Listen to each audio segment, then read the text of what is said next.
Today I'm going to show you a science fiction drama film called The Shape of Water. In 1962, during the Cold War, there exists Occam Aerospace Research Center, a secret government laboratory in Baltimore, Maryland. Elisa Esposito, a mute woman, works there as a cleaner. She lives in a tiny apartment just above a movie theater. Elisa's life looks like a well-practiced routine because she does the same things every day.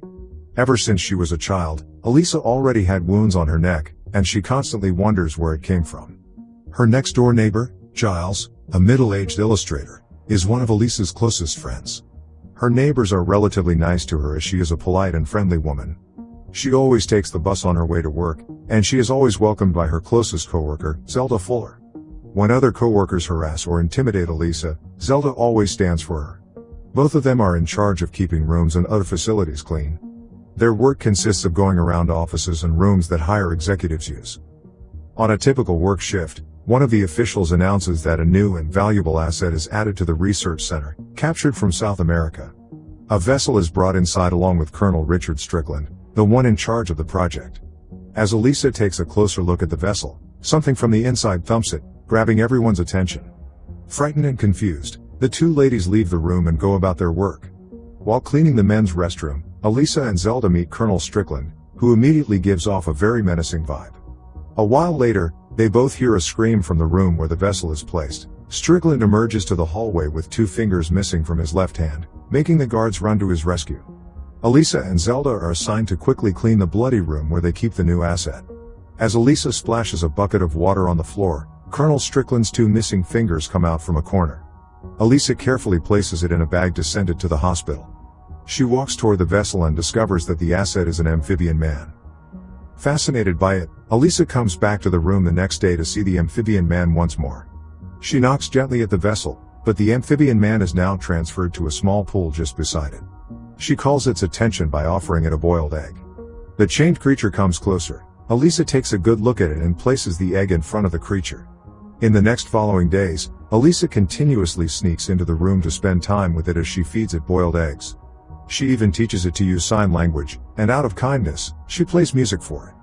She seems much happier now that she has met the amphibian man. While dancing in front of the vessel to entertain it, Dr. Robert Hofstadler, a scientist secretly a Russian spy named Dmitry Mozenkov, sees Elisa forming a close bond to the amphibian man. He reports this to his Soviet handlers, saying that this creature is intelligent and can communicate. Hofstadler's bosses disregard this and orders him to kill it before the Americans advance their scientific research. During one of Elisa's meeting with the amphibian man, she saw that it is chained to a small platform where Strickland tortures it brutally. Meanwhile, Strickland's boss, General Hoyt, wants to harvest the creature's body for further research in space technology. Strickland manages to persuade Hoyt that they should vivisect the creature's body. Elisa overhears their conversation, and it devastates her. She asks help from Giles to liberate the creature. She knows for sure that if she does not do anything, the amphibian man will surely die. He brushes her off, but she remains persistent. Finally, Giles agrees to be part of her plan after he ponders that Elisa is his only real friend and the only one that truly listens to him. Hofstadler meets with his bosses again. They give him a poisonous injection to completely kill the amphibian man. Hesitant, Hofstadler has to obey their commands. In the meantime, Elisa and Giles orchestrate their plan to pull off their escape plan for the amphibian man. He uses his skills to decorate a van and make a fake ID for himself. In the lab, Elisa becomes the unwanted attention by Strickland after he deliberately spills his glass of water, leaving her no choice but to clean his office. Elisa walks out after Strickland harasses her. Hofstadler prepares the poison as Elisa initiates her plan by turning cameras away from the enclosure. At Strickland's office, Hofstadler discovers Elisa's plan and decides to help her. In the vessel room, Elisa is startled when she saw Hofstadler. He gives her the keys to unchain the amphibian man. As Zelda leaves work, she senses that Elisa is up to something and decides to check up on her. Elisa sneaks the amphibian man into a laundry hamper and pushes it around the facility while Giles drives to their agreed spot. He enters the premises but is unsuccessful. Zelda finds out about Elisa's plan. Hofstadler shuts down power with a bomb device and uses a syringe on a guard who stopped Giles upon entrance. They successfully get the amphibian man inside the van, and they drive away.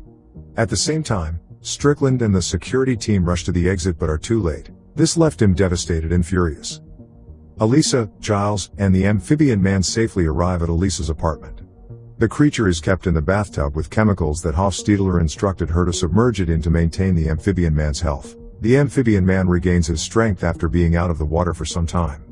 Elisa plans to release him into a nearby canal in several days when it is most probable to rain to provide access to the ocean. In the lab, Strickland and his team investigated how the group managed to escape and steal their asset. When Elisa and Zelda go to work the following evening, Strickland interrogates them, but he doubts that they are responsible for it. He does not think that two women can successfully perform a heist in a high-security government lab. Giles falls asleep at the apartment while watching over the amphibian man. It gets out of the tub and ends up eating one of Giles' cats.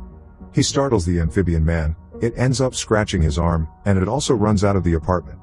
It gets as far as the cinema downstairs before Elisa, filled with worry, finds him and returns to her apartment. Upon returning, the amphibian man touches Giles on the head and wounded arm. One night, Elisa struggles to fall asleep. She checks up on the amphibian man currently living in her bathroom. The both of them look at each other longingly and continue to have an intimate moment. For the first time in her life, Elisa feels connected to someone. The love that she so desperately desires is now present in her life. She thinks that her life has a new meaning ever since the amphibian man arrived. Back at Hofstadler's place, his Russian bosses visit him. Already sensing danger, he hides a knife in his defense, but he remains safe as they leave. Giles wakes up one morning and discovers hair growing on his head where there was previously a balding spot. Also, it leaves him confused that the cut on his arm is not completely healed. As Elisa and the amphibian man grow closer, they make love. She even floods the bathroom so they can swim together. This causes the theater to have leakages. The theater owner complains about it, forcing Giles to disturb Elisa and the amphibian man in their precious moment. Back at the lab, General Hoyt informs Strickland that in 36 hours, he should recover their asset, or his career and life will be over. Elisa arrives home one morning and realizes that the amphibian man grows weaker by the day. She decides that it is time to let it go soon. She is unprepared for their depart that she even imagines a world where the both of them could be together freely. In this imaginary world, music fills the air, she can sing, and the love of her life dances with her. Meanwhile, Hofstadler is shot by one of his Russian bosses, but Strickland, waiting for perfect timing, not only shoots and kills both bosses but also shoots Hofstadler, having realized that he is a spy. Strickland tortures him to get information about who got away with stealing their asset. Hofstadler refuses to disclose any information. Already in much pain, his last words are, "No names. No rankings. They just clean." This makes Strickland think, and it gives him a realization. He is more than shocked to learn that the two cleaning ladies are involved. He goes to Zelda's home to interrogate her and her husband, Brewster. Strickland starts to act manic as he is desperate to catch the amphibian man. Out of fear, Zelda's husband confesses that the amphibian man is with Elisa. Zelda scolds her husband and then calls Elisa to warn her. Strickland, filled with angst, leaves to ransack Elisa's apartment. Again, he arrives too late, but he sees a calendar that reveals where she plans to release the amphibian man. At the canal, they bid their goodbyes to the amphibian man. Strickland reaches the canal, knocks Giles down, then continues to shoot the amphibian man and Elisa.